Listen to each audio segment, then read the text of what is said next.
बैगन की खेती। अगर एक बार हमारे किसान भाई बैगन की खेती की तकनीक को समझ ले तो लगभग 6 महीने तक बैगन की फसल से अच्छा उत्पादन लिया जा सकता है और बहुत ही अच्छा मुनाफा कमाया जा सकता है। दोस्तों, बैगन की खेती मुख्य रूप से दो तरह से किया जाता है, जिसमें पहला है वैज्ञानिक पद्धति और दूसरा है देसी पद्धति। वैज्ञानिक पद्धति में मल्चिंग पेपर ड्रिप की मदद से पूरे वैज्ञानिक तरीके से खेती किया जाता है, जिसका रिजल्ट काफी शानदार होता है।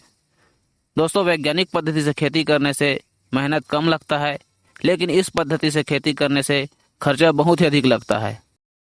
इसलिए वैज्ञानिक पद्धति से खेती ज्यादातर बड़े किसान 1-2 या 5-10 एकड़ वाले किसान वैज्ञानिक पद्धति से ही खेती करते हैं, जबकि देसी पद्धति से खेती जो छोटे किसान होते हैं, जिसकी 10 या 20 डिसमिल के लगभग जमीन होता है, वो देसी पद्धति से खेती करते हैं, क्योंकि इस पद्धति में खर्चा बहुत ही कम आता है, लेकिन इस पद्धति में मेहनत बहुत अधिक लगता है।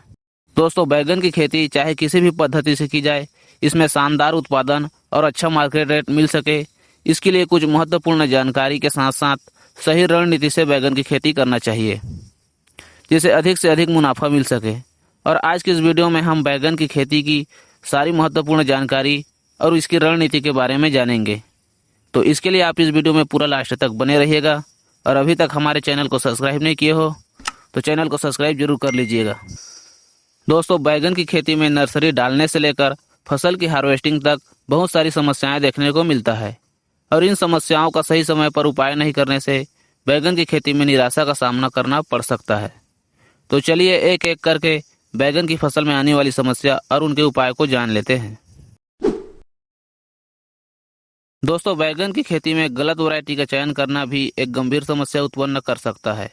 गलत वैरायटी के चयन से पौधे में कई तरह के रोग उत्पन्न होने लगता है, और कम उत्पादन के साथ साथ मार्केट के अनुसार फसलों में उच्च क्वालिटी नहीं होने से सेलिंग में बहुत ही ज़्यादा समस्या देखने को मिल सकता है। और इसके उपाय के लिए जिस बैगन का कलर, क्वालिटी और साइज के हिसाब से अपने मार्केट में डिमांड अच्छा रहता है, उसी रणनीति के तहत अच्छे हाइब्रिड वैरायटी के सीड्स का चयन करना चाहिए, जिसमें रोग प्रतिरोधक क्षमता हो और अच्छा उत्पादन मिल सके, और साथ ही साथ मार्केट में जैसी क्वालिटी का डिमांड है वैसा उत्पादन लिया जा सके। दोस्तों, बैगन की फसल में कभी कभी पौधे मरने की समस्या देखने को मिलता है, और यह समस्या फंगस यानी कवक के संक्रमण से होता है। जड़ ग्रंथ रोग के फंगस जमीन पर पनपती है, जिसके प्रकोप से जड़ें काली पड़ जाती है, जिससे पौधा आवश्यक पोषक तत्व नहीं ले पाता तथा पौधा पीला होकर और मुरझाकर मरने लगता है। इस बीमारी के शुरुआती लक्षण पत्तों पर पीलापन दिखाई देना तथा पौधे का मुरझाना होता है। ऐसे पौधे को जब उखाड़ कर देखते हैं तो उनकी जड़ें काली मिलती है। इस बीमारी का बीज उपचार ही एकमात्र इलाज है। इस बीमारी की रोकथाम के लिए बीज को नर्सरी डालने से पहले और रोपाई के समय कार्बेंडाजिम या फिर मैंकोजेब से उपचारित करना चाहिए। बैगन की फसल में पहली फ्लावरिंग और फ्रूटिंग के समय तना छेदक रोग और फल छेदक रोग फसलों को बहुत ही ज्यादा नुकसान पहुंचाता है। अंडों से लार्वा निकलने के बाद तने व शाखाओं के अग्रभाग में घुस जाता है, जिस कारण तने शाखाओं के अग्रभाग मुरझाकर लटक जाता है, वह बाद में सूख जाता है। पौधे पर फल आने पर लार्वा इल्लियां फलों में छेद बनाकर अंदर घुसकर कीट छेदों को अपने मल मूत्र से बंद कर देते हैं। इल्लियां अंदर ही अंदर फल के गुदे को खाती रहती है। कीट द्वारा किए गए छिद्रों से फफूंद व जीवाणु फलों के अंदर प्रवेश करते हैं, जिससे बाद में फल सड़ने लगता है। दोस्तों, कीट की प्राकृतिक व्यवहार व जीवन चक्र की अवस्था को समझे बिना हमारे बहुत सारे किसान भाई इस कीट के नियंत्रण हेतु जहरीले कीटनाशकों का लगातार प्रयोग करते हैं। इससे कीट का नियंत्रण तो नहीं हो पाता, किंतु वातावरण दूषित हो जाता है और साथ ही फल भी जहरीले हो जाते हैं। तना और फल छेदक कीट के जीवन चक्र की 4 अवस्थाएं होता है: अंडा, लार्वा, प्यूपा और वयस्क। कीट की लार्वा अवस्था 12 से 15 दिनों की होती है। प्यूपा अवस्था 6 से 8 दिनों की होती है, जिसके बाद वयस्क बनते ही वयस्क या फिर पतंगा 2 से 5 दिन जीवित रहता है और तकरीबन 250 अंडे देता है, जो कि 3 से 5 दिनों में लार्वा में विकसित हो जाता है।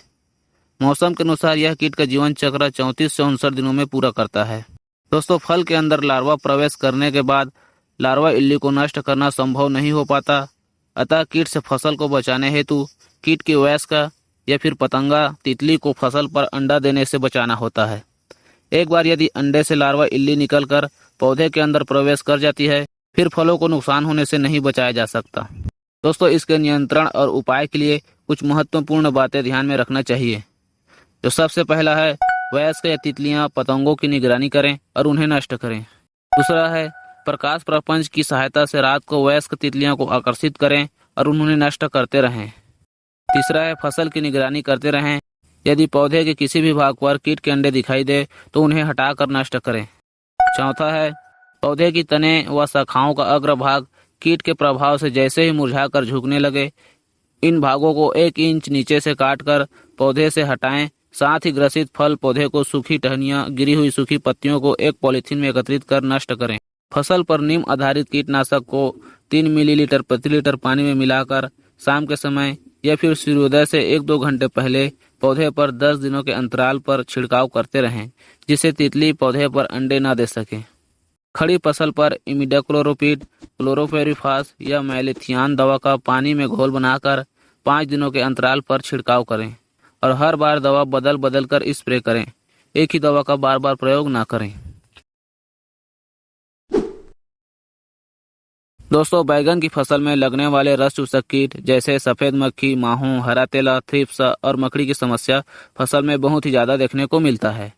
रस चूसक कीट फसल के पत्तियों का सारा रस चूस लेते हैं और फसल में पीलापन आना शुरू हो जाता है। रस चूसक कीटों की समस्या के कारण हमें फसल को देखने पर ऐसा लगता है कि इसमें किसी पोषक तत्वों की कमी या फिर पानी की कमी है। कीटों के अधिक प्रकोप से पत्तियां ऊपर तथा साथ में नीचे की ओर मुड़ी हुई दिखाई देती है। इस समस्या के कारण पौधे की पत्तियां सूखने लगती है और समस्या अधिक होने पर पौधे मरना शुरू हो जाता है। रस चूसक कीटों की समस्या के कारण फसल उत्पादन में 50 से 60% तक कमी आ सकता है। फसल में 5 से 10% समस्या दिखाई दे तो तुरंत रासायनिक दवाई का उपयोग करना चाहिए और इसके रासायनिक उपचार के लिए थियोमेथैक्सम 12.6% प्लस लेम्डा साइलोहेथ्रिन 9.5% JC कीटनाशक का 80 मिलीलीटर प्रति एकड़ की दर से छिड़काव करना चाहिए। तो दोस्तों, ये थी बैगन की सफल खेती की पूरी जानकारी। तो आशा करता हूँ आपको बहुत कुछ सीखने को मिला होगा। तो आज की इस वीडियो में बस इतना ही। तो मिलते हैं नेक्स्ट वीडियो में, तब तक के लिए जय हिंद।